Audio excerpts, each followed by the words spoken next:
حدیث میں وہ یہ کہہ رہا ہے یہ تو آیا ہے کہ رسول اکرم صلی اللہ علیہ وسلم کو 30 مردوں کی اور 40 مردوں کی قوت دی گئی، ٹھیک، یہ بھی تو آیا ہے کہ حضرت جبریل نے آ کے رسول اکرم صلی اللہ علیہ وسلم سے طائف کے موقع پر یہ کہا تھا کہ آپ اجازت دے دیجئے اور طائف کی بستی کو 1 سیکنڈ میں الٹ دیا جائے گا.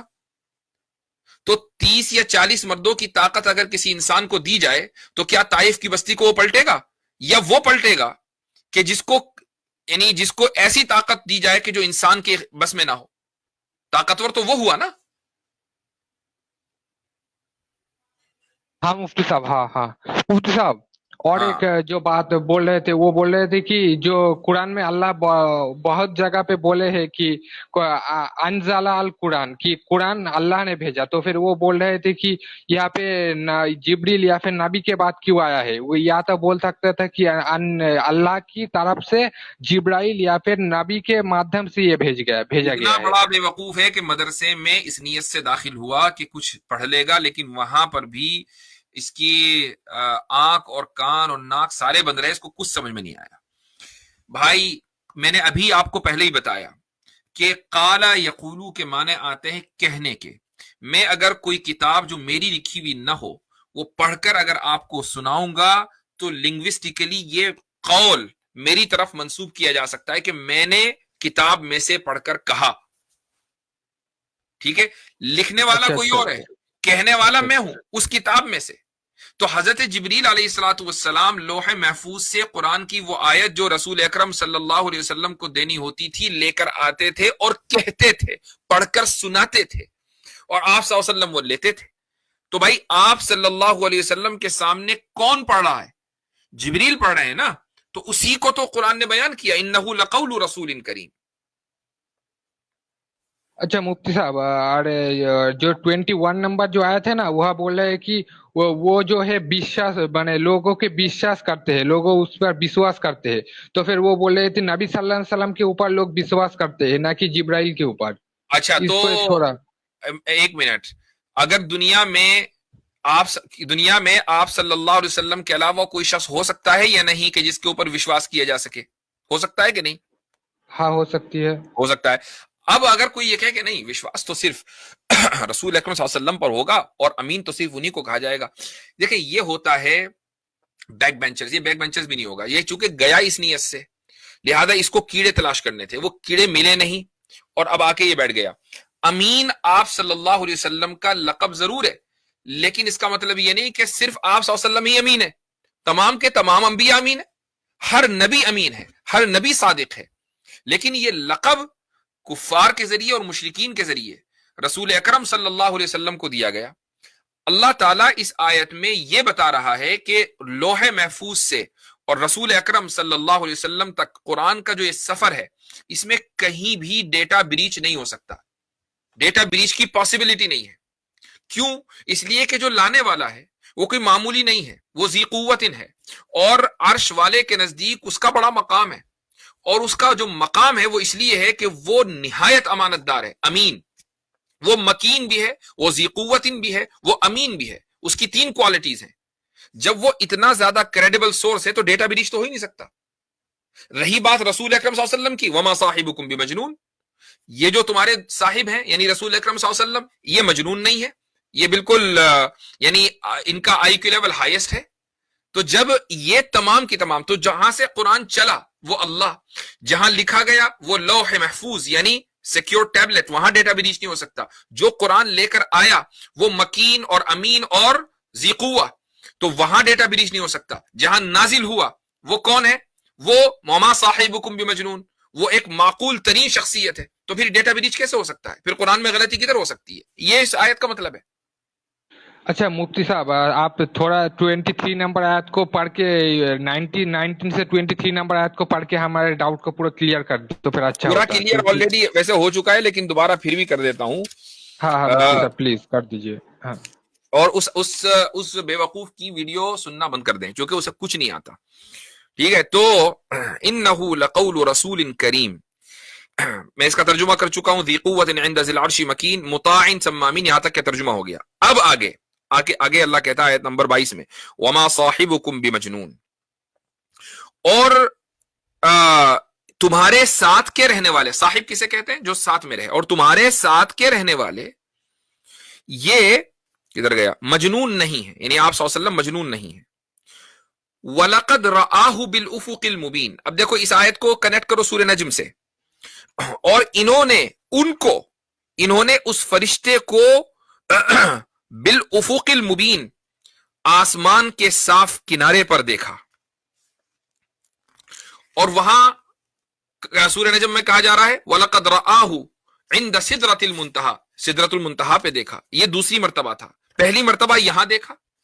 اور سورہ نجم میں اس چیز کی وضاحت کر دی گئی کہ آپ صلی اللہ علیہ وسلم نے ایک دوسری مرتبہ حضرت جبریل کو ان کی اصلی صورت پر دیکھا. وہ دیکھا سدرۃ المنتہا پر. پہلی مرتبہ یہ ہے افق مبین، دوسری مرتبہ سدرۃ المنتہا. دونوں آیتیں کنیکٹڈ ہیں ایک دوسرے سے.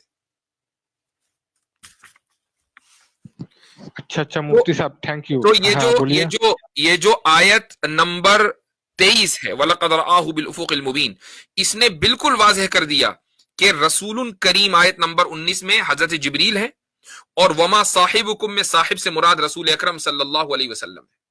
ٹھیک ہے، چلیں.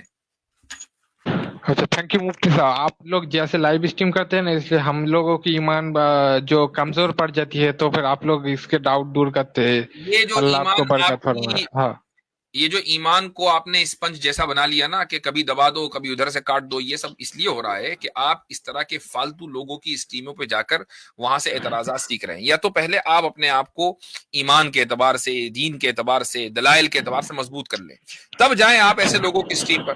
لیکن اگر آپ اس طرح کے لوگوں کی اسٹریم سنیں گے اور آپ کو خود پتہ نہیں ہے، محض اس لیے کہ آپ وہاں سے اعتراض نقل کر کے میرے پاس لے آئے، اور پھر میں جواب دینے کو دے دوں گا اللہ تعالیٰ کی توفیق سے، لیکن خود مجھے بتائیے کہ کیا آپ کے لیے ایک صحت مند رویہ ہے کہ آپ اس طرح کے کفار اور زنادقہ کی اسٹریم پر جا کر اس طرح کی باتیں سنیں؟